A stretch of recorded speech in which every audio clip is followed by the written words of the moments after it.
السلام علیکم۔ ایک بار پھر آپ کے خدمت میں حاضر ہے جماعت ہشتم کا سبق فقیر کے سوال جواب لے کر مصنف عظیم چغتائی۔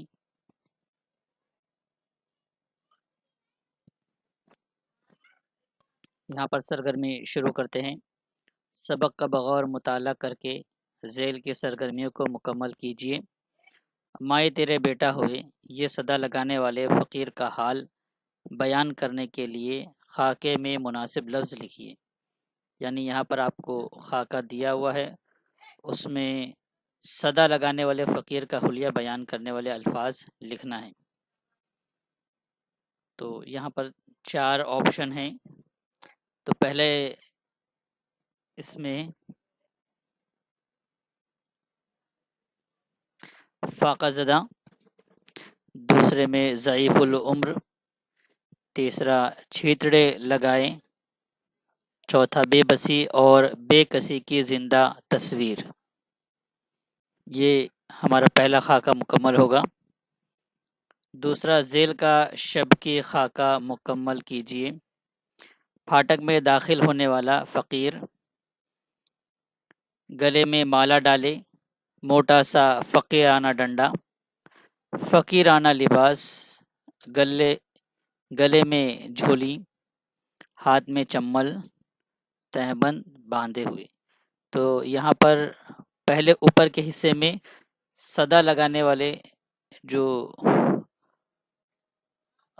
فقیر ہے اس کا حلیہ بیان کرنا تھا، اور نیچے کے جو خاکہ ہے اس میں پھاٹک میں داخل ہونے والے فقیر کا حلیہ بیان کرنا تھا۔ تو یہاں پر یہ دونوں فقیروں کے حلیے بیان کیے گئے شب کے خاکے کی مدد سے۔ آگے ایک جملے میں جواب لکھیے۔ پہلا، صدا لگانے والا فقیر کیسا نظر آ رہا تھا؟ تو یہاں پر ہم سوال سے تھوڑا سا حصہ لیں گے۔ صدا لگانے والا فقیر بے بسی اور بے کسی کی تصویر نظر آ رہا تھا یا زندہ تصویر تھا۔ تو اس طریقے سے ہم جواب مکمل کریں گے۔ تھوڑا سا سوال کا حصہ لے کر بقیہ جواب ہم مکمل کریں گے۔ دوسرا، خانم نے فقیر کو ناشتے کے لیے کون کون سی چیزیں بھیجی؟ تو یہاں پر ہم سوال سے لیں گے حصہ۔ خانم نے فقیر کو ناشتے کے لیے چائے اور کچھ توس بھیجے۔ تو ہم کو کون کا لفظ ہٹانا ہے اور چائے اور کچھ توس بھیجے۔ تیسرا سوال، مصنف نے ناشتہ کرنے والے فقیر سے کیا کہا؟ تو یہاں پہ کیا کہا کہ ہٹانا ہے کیا کو، اور وہاں پر ہم جواب لکھیں گے۔ تو مصنف نے ناشتہ کرنے والے فقیر سے نوکری کرنے کے لیے کہا، کیا ہٹانا ہے، اور نوکری کرنے کے لیے کہا لکھنا ہے۔ اس طریقے سے ہمارا تیسرا سوال کا جواب مکمل ہوگا۔ چوتھا سوال، مستنڈا فقیر نوکری کیوں نہیں کرنا چاہتا تھا؟ تو یہاں پہ کیوں کو ہٹانا ہے۔ مستنڈا فقیر اپنے پیدائشی حق سے دستبردار نہیں ہونا چاہتا تھا، اس لیے بس اتنا کافی ہے۔ تو مستنڈا فقیر یہاں تک لیں گے ہم، اپنے پیدائشی حق سے دستبردار نہیں ہونا چاہتا تھا۔ پانچواں سوال، مستنڈے فقیر نے اپنے گھر کا ماہانہ خرچ کتنا بتایا؟ تو یہاں پہ کتنا کا لفظ ہٹانا ہے۔ مستنڈے فقیر نے اپنے گھر کا ماہانہ خرچ 30 روپیہ بتایا، تو یہاں پہ ہم کو 30 روپیہ لکھنا ہے۔ چھٹا سوال، مصنف نے فقیر کو کیا سزا دی؟ تو کیا کو ہٹانا ہے یہاں پر۔ مصنف نے فقیر کو 50 دفعہ کان پکڑ کر اٹھنے بیٹھنے کی سزا دی۔ تو اس طریقے سے جواب مکمل ہوگا۔ تو یہ ہمارے ایک جواب مکمل ہو گئے۔ پہلا، ناشتہ کرتے ہوئے فقیر کو دیکھ کر مصنف کی جان کیوں سلگ کر رہ گئی؟ تو یہاں پہ یہ سوال ہے۔ تو جواب، دراصل یہ فقیر مستنڈا صرف ایک کفنی پہنے ہوئے تھا، سینہ بالش بھر اونچا، داڑھی منڈی ہوئی، کلے چڑھے ہوئے، یہ دیکھ کر مصنف کی جان سلگ کر رہ گئی۔ تو جواب اس طریقے سے لکھیں گے، پہلے ہم اپنا جواب لکھیں گے، اس کے بعد آخر میں سوال کا تھوڑا سا حصہ ہم لیں گے۔ دوسرا سوال، مستنڈے فقیر کے روزانہ کے معمولات کیا تھے؟ تو مستنڈا فقیر کے روزانہ 2 سیر دودھ پینا، 500 بیٹھک مارنا اور دوپہر میں کیلولہ کرنا، یعنی یہ فقیر ہونے کے ساتھ ساتھ روزانہ 2 سیر دودھ پیتا تھا، 500 بیٹھک مارتا اور دوپہر میں کیلولہ کرتا تھا۔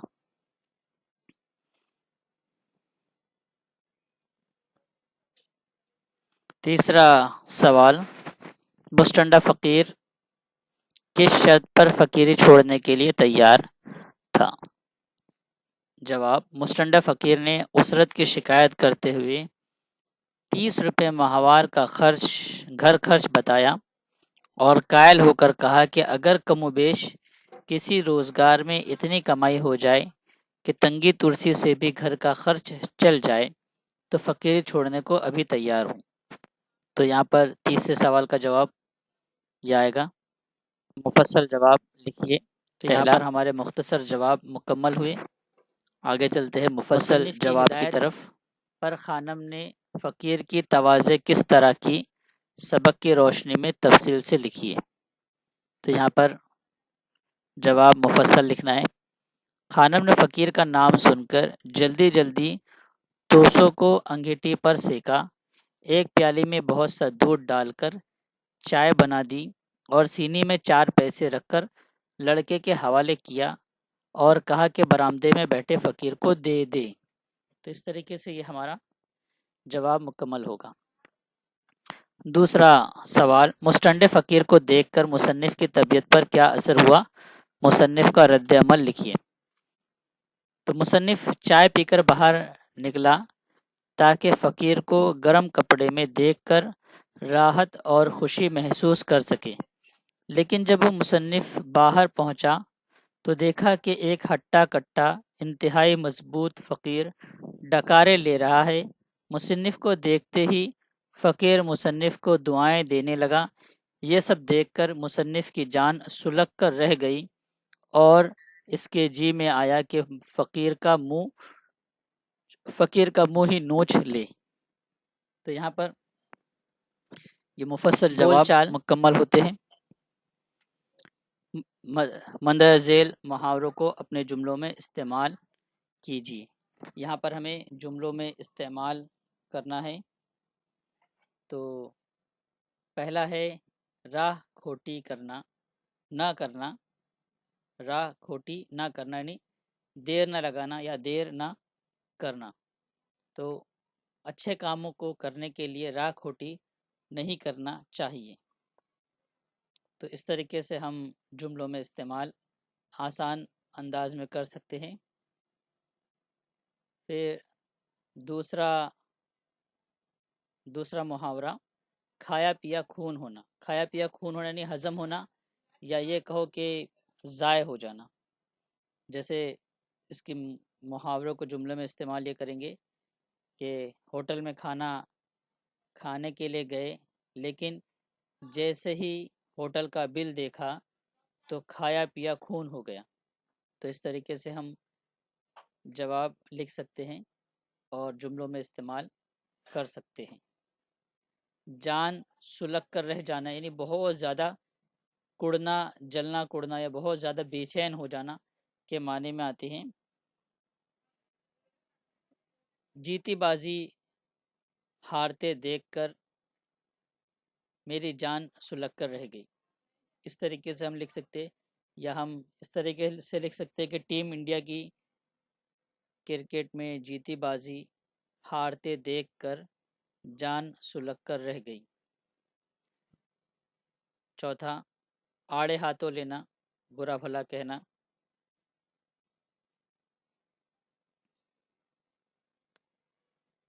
تو دیر سے آنے پر، یا اس طریقے سے لکھیں گے، گھر پر دیر سے آنے پر والد صاحب نے مجھے آڑے ہاتھوں لیا۔ تو یہاں پر یہ جملوں میں استعمال ہوگا۔ پانچواں ششو پنج میں ہونا، یعنی سوچ وچار میں ہونا یا سوچ وچار کرنا، سوچنا کسی چیز پر یا کوئی صحیح فیصلہ نہ کر پانا، اس کے لیے یہ محاورہ استعمال کرتے ہیں۔ گاؤں سے ماموں جان آ رہے تھے، میں اس لیے شش و پنج میں تھا کہ اسکول جاؤ یا نہیں جاؤں۔ تو اس طریقے سے ہم جملوں میں استعمال کر سکتے ہیں۔ ادھر کی دنیا ادھر ہونا، دنیا پلٹ جانا، انقلاب آنے، اس کے معنی میں آتا ہے۔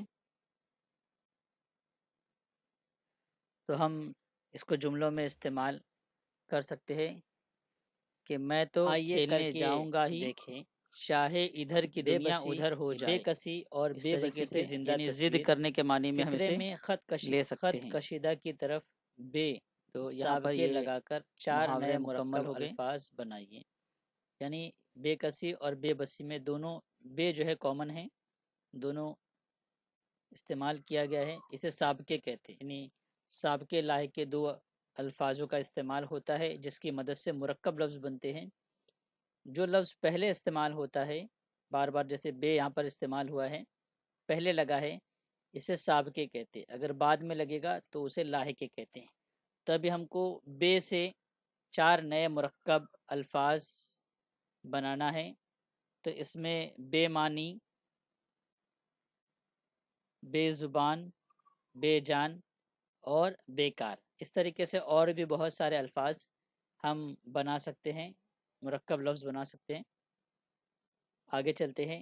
صحیح متبادل کا انتخاب کر کے جملے مکمل کیجیے۔ پہلا، خانم نے ڈیش کا نام سن کر جلدی جلدی توسو کو انگیٹھی پر سیکا۔ دوست، فقیر، سائیں جی۔ تو جواب ہے فقیر۔ دوسرا،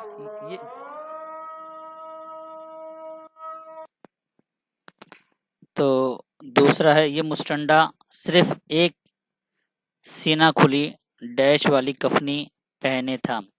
تو یہاں پہ پہلوانوں، چھیتڑوں اور فقیروں، تو صحیح جواب فقیروں ہے۔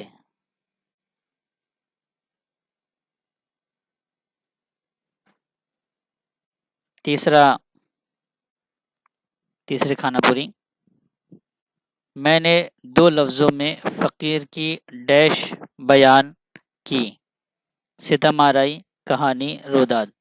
تو جواب ستم آرائی۔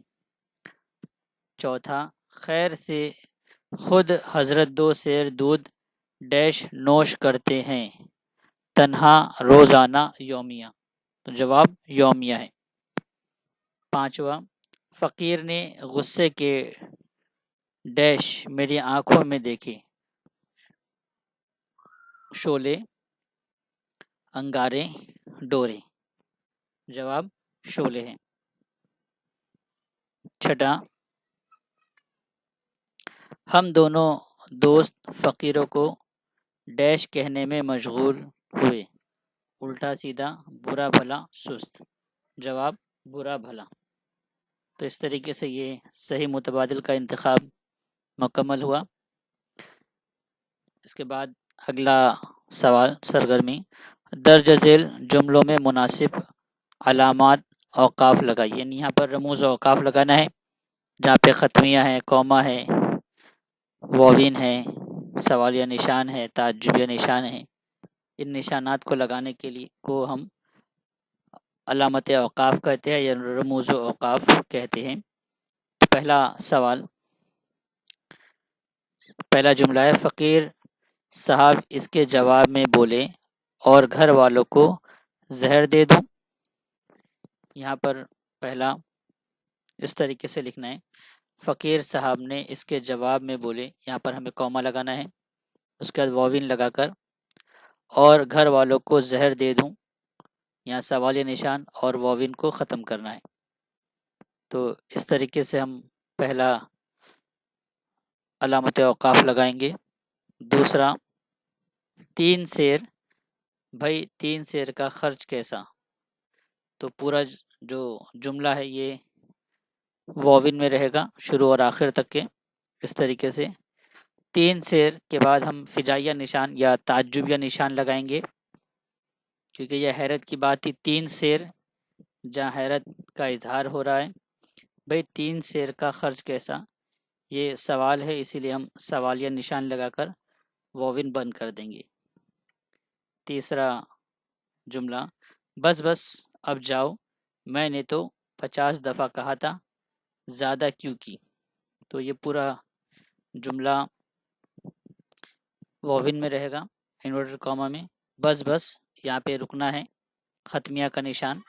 اب جاؤ یہاں پر تعجبیہ نشان یا فجائیہ نشان. میں نے تو 50 دفعہ کہا تھا، یہاں پہ کوما آئے گا، تھوڑی دیر ٹھہرنا ہے. زیادہ کیوں کی، اور یہاں پہ سوالیہ نشان لگا کر اس کو ہم ختم کریں گے. تو اس طریقے سے یہ ہمارا مکمل ہوا.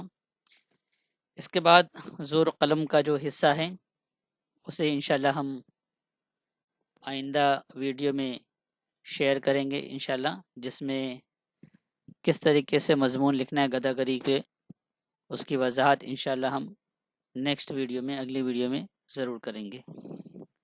جزاکم اللہ خیر.